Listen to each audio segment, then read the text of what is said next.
오늘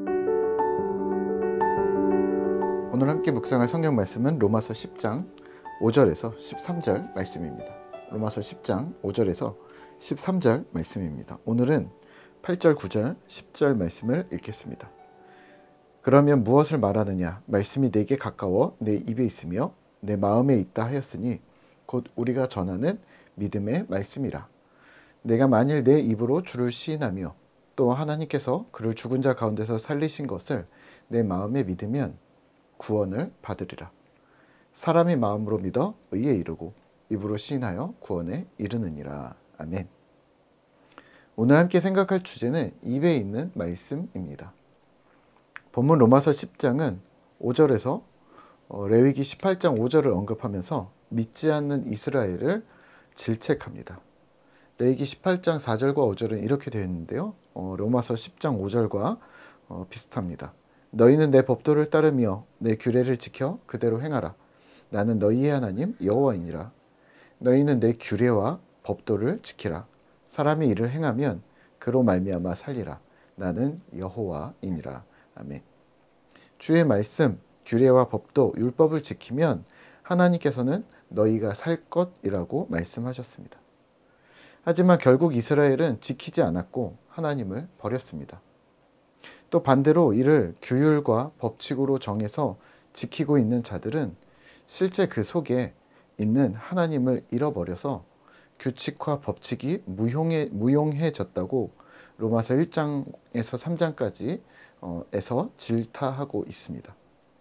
마음에 하나님을 버리고 하나님을 소중히 여기지 않고 또 세상의 것과 하찮은 것들과 하나님의 자리를 바꾸어 버렸다고 명확하게 말하고 있습니다. 그러니까 주님의 말씀, 주의 율법을 겉으로만 지키는 척하는 것은 전혀 유익이 없다고 말합니다. 그러면서 8절에서 이 말씀이 내 입에 있다라고 합니다. 그러면 무엇을 말하느냐? 말씀이 내게 가까워 내 입에 있으며 내 마음에 있다 하였으니 곧 우리가 전파하는 믿음의 말씀이라. 아멘. 말씀이 입에 있다. 하나님이 주신 말씀이 하늘에 있는 것 아니고 바다에 있다거나 어디 숨겨져 있는 거 아니고 그분의 백성들에게 늘 가까이에 있어서 이해하기 쉽고 행하기 쉬울 수밖에 없다는 말입니다. 가끔 우리 주변에서 무슨 일이 있으면 아이고 주여, 아이고 아버지 이러시는 분들이 있잖아요. 네. 이 말씀이 이미 말씀이 입에서 쉽게 이 정도로 튀어나오는 일상 대화와 같은 것이 되었다는 의미입니다. 바로 이 성경 구절이요.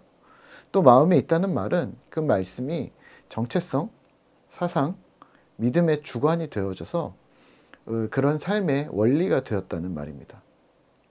유대인들에게 그런 유리한 부분이 있었다는 말이죠. 그러면 9절과 10절을 이해하기 쉬워집니다. 9절입니다. 내가 만일 내 입으로 예수를 주로 시인하며 또 하나님께서 그를 죽은 자 가운데서 살리신 것을 내 마음에 믿으면 구원을 받으리라. 사람이 마음으로 믿어 의에 이르고 입으로 시인하여 구원에 이르느니라. 아멘.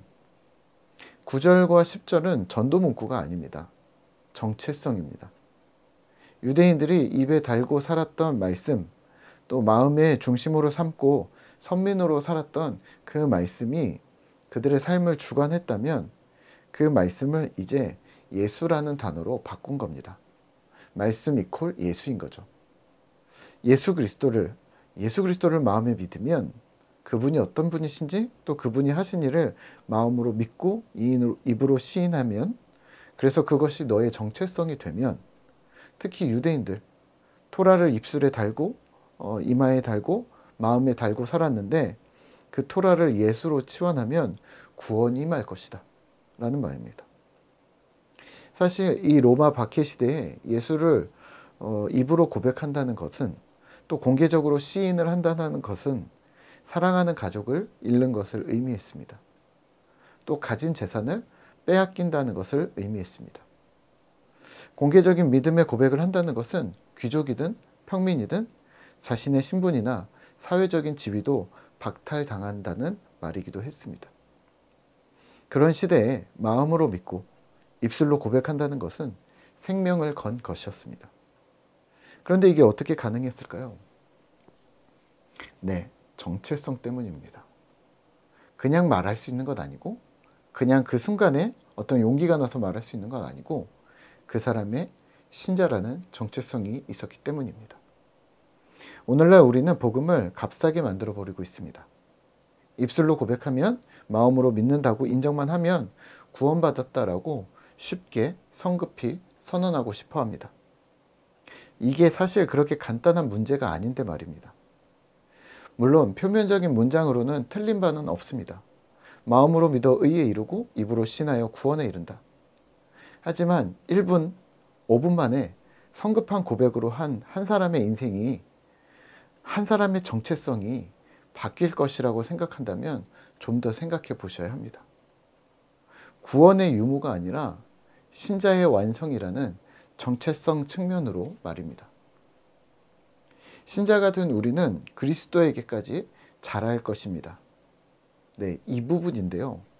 구원을 받았으니 땡, 아니면 아쉽지 않게 인생을 즐겨, 또 내 마음대로 살다가 죽기 하루 전날 예수 믿으면 구원받아, 그러니까 성공, 이게 아닌 거죠. 소요리 문답에서 우리 인생의 목적이 하나님을 영화롭게 하고 하나님을 즐기는 것이라고 하는데, 주어진 평생 100년 인생에 하나님을 어떻게 영화롭게 했는지, 나는 하나님을 얼마나 좋아하고 그리워하고 애달아 했는지 살펴야 하지 않을까요? 하나님을 영화롭게 하며 하나님을 즐기며 우리는 성장해 나갈 것입니다.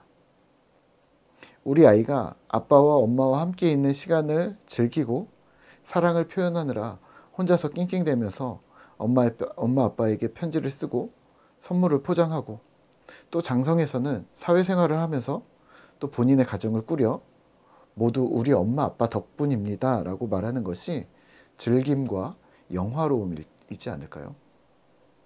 그렇게 우리도 계속 성장하셔야 합니다. 주어진 일생에 신자로서의 정체성을 가지고 입술에 또 마음에 말씀을 두며 신실하게 믿음으로 살아가기로 결심하는 꿈터 성도님들 되시기를 기도하겠습니다.